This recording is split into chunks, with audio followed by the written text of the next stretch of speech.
Is meditation just an escape from reality? What if awareness is just a subtle way of avoiding life? Narrated by Silent Flame. I'm not here to preach meditation. I'm here to question it. Let me say something uncomfortable. I've meditated for thousands of hours. I've spent weeks in silence, months in solitude, years observing every twitch of the mind. And still, there are days I wonder, what if meditation is just another distraction? A prettier one, a socially acceptable one, a subtler, quieter way of running away. Because let's be honest, for some people, meditation becomes a cave you crawl into, not to see clearly, but to disappear, not to meet the world, but to reject it, not to live deeply, but to bypass the fire of living altogether. So let's ask the question no one wants to ask. Is meditation truly waking up, or is it a spiritual form of falling asleep? The myth of presence and the fear behind it. The word mindfulness is everywhere now. Books, apps, corporate seminars. It's painted as a magical balm for anxiety, for stress, for your broken life. But what if presence has become just another addiction? What if being in the now is sometimes just a way to avoid the pain of everything else? You sit, you breathe, you focus, you feel peaceful. You don't think about your debts, your traumas, your regrets. You say, this is awareness. But what if that's just well-marketed dissociation? Real presence doesn't feel like escape. It feels like fire. It's not quiet. It's honest. If your now doesn't include your shadow, your grief, your rage, then you're not present. You're just calmly avoiding the parts of yourself that scare you most. The Buddha didn't meditate to relax. Here's what we forget. The Buddha didn't meditate to become peaceful. He meditated to see reality exactly as it is, raw, terrifying, and liberating. He didn't sit under the Bodhi tree looking for serenity. He sat looking straight into birth, old age, sickness, and death, not to escape them, but to understand them so deeply that they would no longer bind him. Modern mindfulness often says, focus on the breath, let thoughts go, feel calm. But the Buddha said, this body is fragile, this world is impermanent, this mind is wild, this clinging is suffering. Now look, true meditation doesn't always feel good. It often hurts because it burns away everything that isn't real. And most of what we cling to feels real. Escapism versus liberation, the razor's edge in practice. Here's the uncomfortable truth. Escapism and liberation can look exactly the same on the outside. In both, the meditator may appear calm. In both, the breath may slow. In both, the eyes may close and the world may fall away. But inside, one is dissolving illusion. The other is building a prettier one. I meditate to find peace. Sounds noble, right? But ask yourself, peace from what? And who is the one seeking that peace? If your meditation is a shield, a bubble, a sacred corner where you don't have to feel life, you're not meditating, you're self-medicating. Liberation, on the other hand, feels like a slow death at first. It's the death of certainty, of comfort, of the story called me. And from that funeral pyre, clarity rises. You're not escaping pain, you're becoming pain, not drowning in it, but no longer being afraid to feel its heat fully. That's the difference. When silence becomes a mask. Let me tell you something personal. There was a time I used meditation as a perfect mask. I'd sit still, unmoved. People thought I was wise, calm, centered, but inside, I was numb. I wasn't facing my pain. I was numbing it beneath a layer of stillness. I wasn't transcending desire. I was too scared to feel it. I wasn't free. I was hiding behind a noble posture. That's when I realized stillness isn't the goal. Stillness is just what happens when you stop lying to yourself. But if you use stillness to lie more skillfully, you've just made illusion holy. And in that moment, silence becomes not freedom, but a prison. Meditation as a weapon against reality. Here's the paradox. Meditation can become the very thing you were trying to escape from. The desire to not think, the need to be peaceful, the obsession with spiritual progress. All of it becomes a new samsara. You start rejecting emotion, judging thoughts, comparing your practice, fearing failure, striving for enlightenment like it's a trophy. And so meditation becomes war against your own humanity. But what if the practice isn't meant to remove your thoughts? What if it's meant to help you see them so clearly they no longer rule you? What if meditation is not about cutting yourself off from reality, but about learning to hold it all without flinching? The addiction to being spiritual and why it keeps you small. Let's be honest. In today's world, meditation isn't just a practice, it's a brand. I'm a meditator. I do breath work. I chant mantras every morning. I'm more aligned than you. It sneaks in like perfume, subtle, elegant, ego in disguise. And before you know it, your practice isn't about freedom anymore. It's about image, control, identity.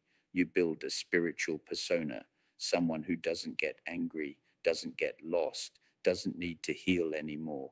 You become someone who meditates. But here's the problem. If meditation becomes part of your identity, then the ego has won, just wearing white robes now. Liberation has no image. It's not graceful. It doesn't always look wise. Sometimes it looks like trembling, like breaking, like crying in silence at 3 a.m. Meditation that frees you doesn't make you more impressive. It makes you less defined, less explainable, more empty, more real. There's no such thing as correct meditation. Spiritual communities love rules, how to sit, how to breathe, how long, which lineage, which mantra, which cushion. But truth doesn't care about form. You can meditate in a temple or on a toilet. You can sit cross-legged or on a hospital bed. You can watch your breath or your grief or the flicker of a candle. And if it burns away illusion, it's the path. But the moment you think, this is the right way, that is the wrong way, you've already left presence and returned to mind. Meditation isn't a technique, it's a willingness to be with what is, to not run, to not fix, to not seek, to simply be, even when it's uncomfortable, even when you're confused, even when silence feels like death, because sometimes it is. The death of everything that isn't true. Even enlightenment can be an escape. Here's the most uncomfortable truth I've discovered. Even the longing for enlightenment can be a way of running from your life. Think about it. What if enlightenment is just your mind's final trick, the ultimate fantasy, the spiritual finish line you chase, so you never have to fully live now? We tell ourselves, when I'm awakened, I'll finally be whole. When I'm free, I'll finally be safe. When I'm realized, I'll finally stop hurting. But what if that hope is the very thing keeping you fragmented? The Buddha didn't become enlightened to escape suffering. He became enlightened by turning toward it completely, relentlessly, without hope of escaping. So if your meditation is a way to arrive somewhere else, you're not on the path. You're dreaming a different dream and calling it freedom. Meditation as the end of all seeking and the birth of real life. You want to know what real meditation is? It's not peaceful. It's not even pretty. It's not a lifestyle. It's the funeral of your spiritual ambition. It's the moment when you stop looking, stop fixing, stop improving, stop healing, stop reaching for some imagined peak of bliss or purity or light, and instead you sit in the middle of your ordinary life, in the clutter, the cravings, the confusion, and see that nothing has to change. You don't have to be better.